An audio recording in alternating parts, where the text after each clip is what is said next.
Good evening viewers. गत episode रे आमे ऑब्जेक्ट बाबद पुंखानुपुंख आलोचना करथिलु। तो आज आमे से ऑब्जेक्ट को केमितिका वाक्य रु पाइबु ता ऊपर गोटे एक्सरसाइज करिवु। ए ऑब्जेक्ट को चिन्हिबा बा ऑब्जेक्ट को खोजिବାର आवश्यकता कोन रहिछि ना जेतेबेले वॉइस चेंज करू एक्टिव वॉइस रु पैसिव वॉइस करू सेतेबेले मध्य हमर ए ऑब्जेक्ट सदाले सब्जेक्ट हे जो। तेणु एटा गोटे मुख्य काम प्रता पूर्व वॉइस चेंज करबा पूर्व जे आमे केमितिका वाक्य रे ऑब्जेक्ट को पाइबु ताको आमे ए प्रथम वाक्य रे आई राइट पोएम्स। तो आई राइट पोएम्स रे आई हैला सब्जेक्ट, राइट हैला फुल वर्ब आउ पोएम्स हैला ऑब्जेक्ट। ए पोएम ता होची गोटे नाउन। मु कहितली कोन ए नाउन और a noun phrase after the full verb. भार परे गोटे नाउन बा नाउन फ्रेज रहितिले सेटा होची ऑब्जेक्ट रो फंक्शन करे। तेणु एटी पोएम्स ता हैला ऑब्जेक्ट।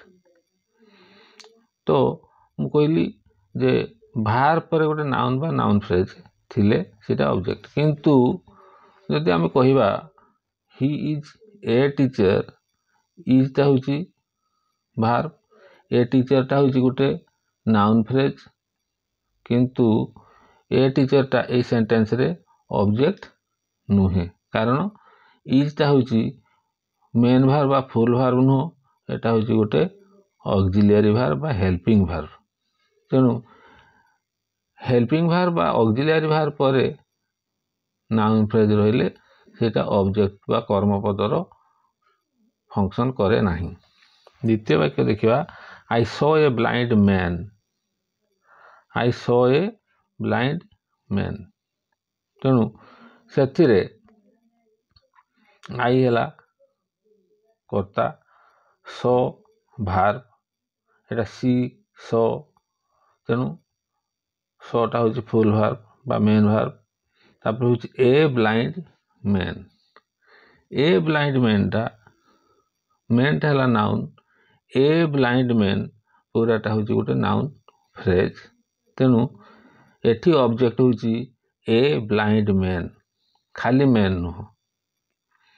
पूरा नाउन फ्रेज टा मु कहितली गोटे नाउन बा गोटे प्रोनाउन बा गोटे नाउन फ्रेज ऑब्जेक्ट रो फंक्शन करे। तेणु द्वितीय वाक्य रे ऑब्जेक्ट होची ए ब्लाइंड मैन। 3 नंबर वाक्य he did the work. He did the work. Did भार भेला, भार परे रहिची the work.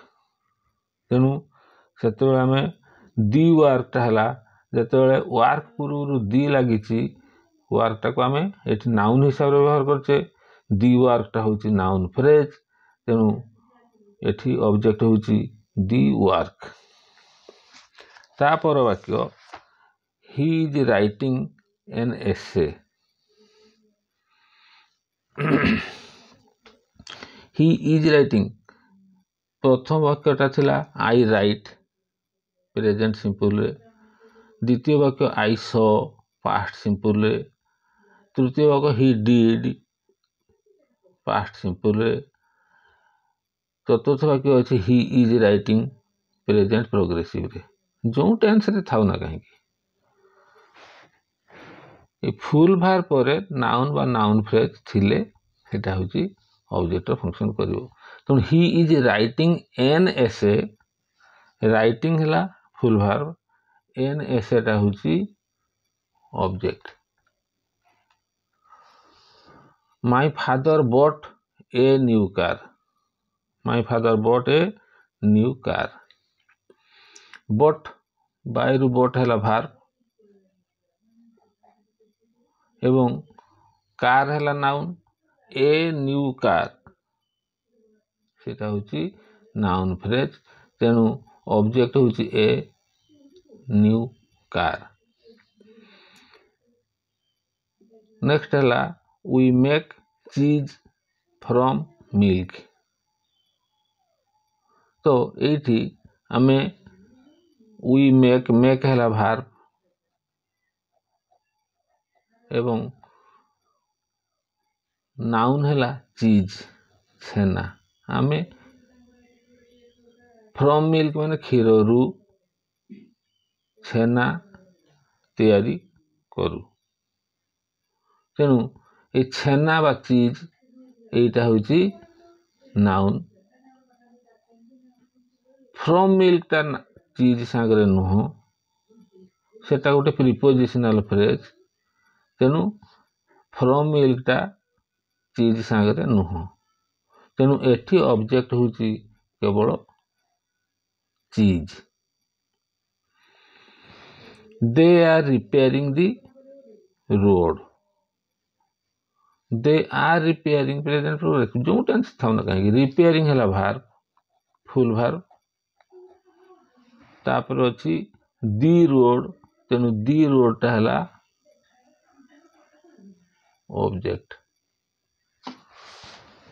I know him. Know है भार्ब एवं मु पूर्व चैप्टर रे मुझे कही आई रो ऑब्जेक्ट फॉर्म होची हिम। आई रो ऑब्जेक्ट फॉर्म होची हिम। तेणु हिम टा है ऑब्जेक्ट। आउ थे मन पकई दूची आई रो ऑब्जेक्ट फॉर्म है हिम। वी रो ऑब्जेक्ट फॉर्म है अस। यू रो ऑब्जेक्ट फॉर्म है यू। ही रो ऑब्जेक्ट फॉर्म है हिम। सी रो ऑब्जेक्ट फॉर्म है हार। दे रो ऑब्जेक्ट फॉर्म है देम।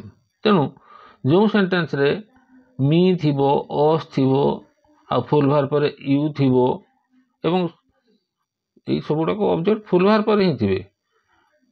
वाक्यर आरंभ रे यू जदि रहला सेटा होची सब्जेक्ट, किंतु फुल भार पर रहले सेटा होची यूटा होची ऑब्जेक्ट। तेणु एठी हिम टा हला ऑब्जेक्ट। एनीवन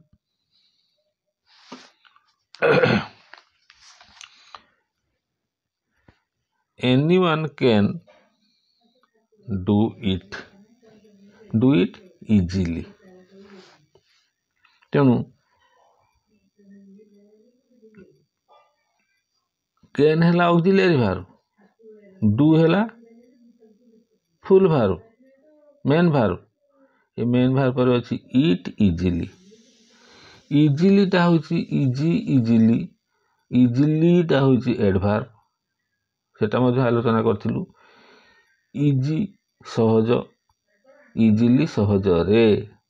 तेणु सहजटा होची एडजेक्टिव, इजीटा होची एडजेक्टिव, इजीली बा सहज रे सेटा होची एडभार्ब। तेणु ये एडभार्ब टा ये इट संगरे नुह। इट टा होची गोटे प्रोनाउन। इट टा हला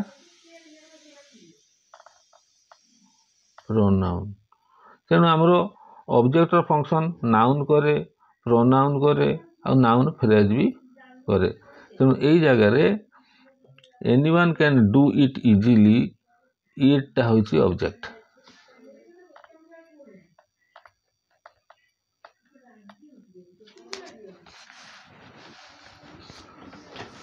नेक्स्ट है people speak English.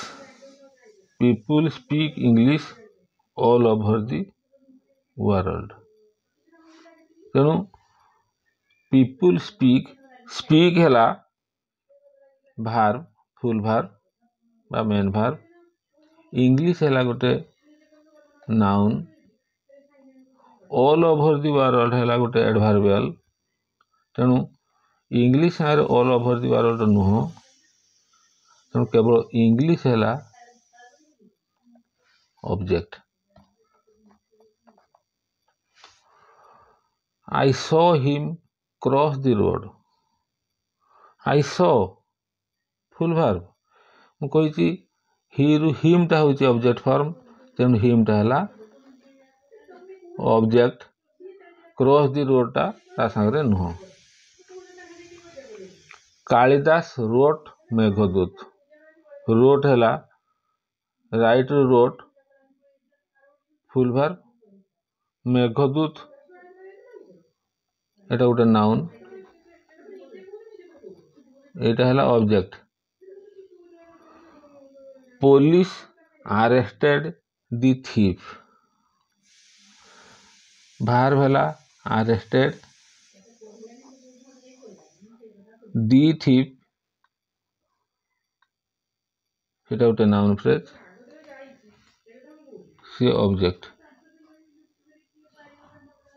His behaviour surprised me his behaviour surprised me surprised है भार फुल भार तापर अच्छी मीटा आम आलोचना करटा हूँ ऑब्जेक्ट। एवं स्मोक फील्ड दी रूम फील्ड है भार एवं तापर अच्छी नाउन फ्रेज दी रूम तेणु दी रूम टा हूँ ऑब्जेक्ट। तेणु बर्तमान मन रखा कथा हूँ गोटे जिनस इंग्लिश रे जे ऑब्जेक्ट को केमिति पाइबा ना फुल भार परे सेटा थिबो एवं सेटा कौन जिनस ना गोटे नाउन बा प्रोनाउन बा नाउन फ्रेज। नाउन रो फंक्शन जहा प्रोनाउन फंक्शन से नाउन फ्रेज रो फंक्शन से एका ता व्यतीत ये नाउन व्यतीत आउ कौन भार बा एडभार्ब बा एडजेक्टिव बा अन्य कौन पार्ट ऑफ स्पीच रु से माने ऑब्जेक्ट रो फंक्शन करती नहीं। तेणु ये वाक्य मानक विभिन्न वाक्य मानक आम ऑब्जेक्ट को पाई पार्थिले आम वॉइस चेंज बा वाच्य परिवर्तन करिपरिबा। आज एतिकी आपनकर मतामत निहाती काम्य आपण चैनल को निहाती सब्सक्राइब करंतु सब्सक्राइब कले सब जिनस आपण मोबाइल पाइबे। धन्यवाद।